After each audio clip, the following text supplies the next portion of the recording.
Hello, everybody. Once again, welcome to the Matthew and Carlene channel. Today, we are going to be going over how to begin your journey as a secondary type of passport bro. So if you like what you see, by all means, like, subscribe, and hit that notification bell so you never miss another episode. Now, I can only speak to you guys from personal experience. And yes, I do understand what all you guys are saying. Local Western dating apps, complete and total waste of everyone's time as a direct result of the feminist movement. Been there, done that, waste of everyone's time. Complete waste. However, with international dating apps, I will admit, you do have your pick of the litter. There's like an endless variety of options for you. There literally are. So, when you're going out, setting up doing this, you want to set up a profile that sends a clear, cut and dry message. Hey, I'm not willing to play games anymore. I'm not. Because let's face it, feminism can say whatever they want about passport bros, whether you're the first type or the second type, as well as the women we're choosing to date and marry.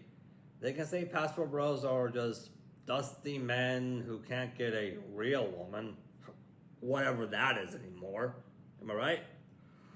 They could say that the women we're dating and choosing to marry are just overly submissive or unintelligent, which not really true. I can tell you that much from personal experience. They are very intelligent.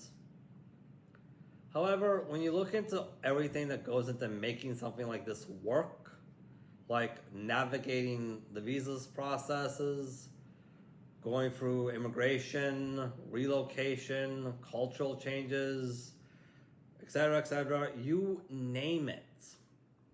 It doesn't matter what you have in your pants. You really shouldn't be entertaining something like this unless if you are at the stage of your life where, hey, I'm not willing to play games anymore. Anybody who's not at that stage of their lives has no business trying to do something like this. Quite frankly, it's a waste of time to pretend otherwise. It really is. Now, what worked out very well for me, which is also what got Carlene's attention, was I first made out, hey, how do I feel the most love as a guy? Which was physical touch, quality time, acts of service. Because let's face it, I'm a man. I strongly believe actions speak louder than words. I judge people by actions, not by words, at all. I don't value words at all whatsoever. I also listed out what I was looking for in a possible life partner. I told her, I made it clear I was looking for someone who was independent because unlike what the feminist movement keeps constantly covertly preaching, I'm not looking to adopt a full-grown adult woman. I find that narrative to be really creepy. I honestly I do. I was also looking for a partner who was intelligent so I can share my fascination and curiosity of the world with. A partner who is down to earth because unlike feminism, I strongly believe a full-grown adult woman should know the difference between a marriage contract and adoption forms. If you don't know that when you're a full-grown adult woman, well, I think you're kind of a lost cause. I was also looking for someone who was adventurous, so she would make a great traveling companion.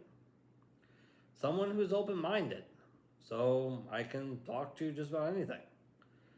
A person who knows how to physically take care of themselves. I was not looking to date a couch potato, which I'll go into more details about in another episode, so stay tuned, everybody. I was also looking for someone who was patient and honest, because I don't like lies. I think lies are like the ultimate insult. And as for patience goes, well, let's face it.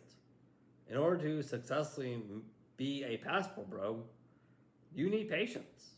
There's no real way to get around that. Same exact thing for the women who choose to date us. There's patience that needs to be involved.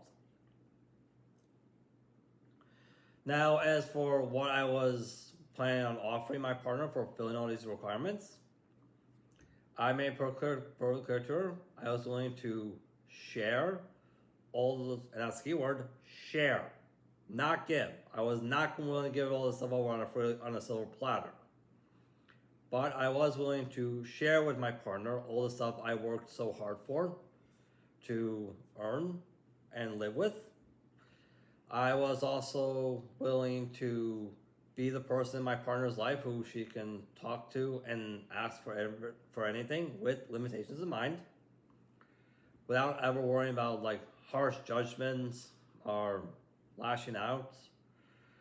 I was and also as for the fun in the bedroom stuff, because we all know that's a part of marriage, despite what feminism keeps constantly saying.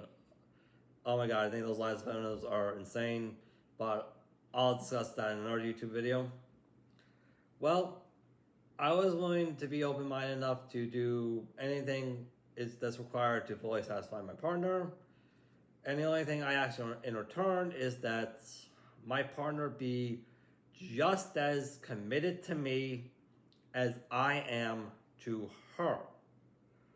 Because let's face it, feminists can say whatever they want about us guys, but they can say that the reason why the marriage rate is the lowest it's ever been in the history of the West, because men, they can blame men for all that stuff. But let's be honest with you here. One thing about marriage is that in order to make it work, keep the love alive, it requires work on both sides. Both parties have to be committed. If one party, in the feminist cases, the women, have zero to no intentions on committing to their end of the marriage contract, well, marriage is not for them. I have nothing against them. I'm just saying that you're not willing to put in your work into keeping the love alive with your guy, then it's not for you. Marriage is not for you at all. It really isn't. And as for the last thing I want to give you guys a note on is the overall big question you are going to be facing when starting out your journey as a passport bro, which is, why do you want to date someone who's not an American? My answer was the exact same reason why every guy in the West is doing this. The maturity rate. Because let's face it, you can be the most smartest, you can be the most beautifulest woman on the entire planet. You really could. But if you don't have the necessary amount of mental responsibility and maturity to commit to your end of a marriage contract, there's nothing that guy can do about that. There literally is nothing a man can do. So, quite frankly, like I said before, it's a waste of time, energy, resources, and dare I say, brain cells pretending otherwise. It really is.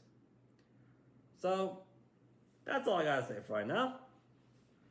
And I just want to say to all the passport bros out there, whether you're first type or second type, as well as the women from overseas, Philippines, Thailand, etc., etc. Once again, thank you. Thank you so much.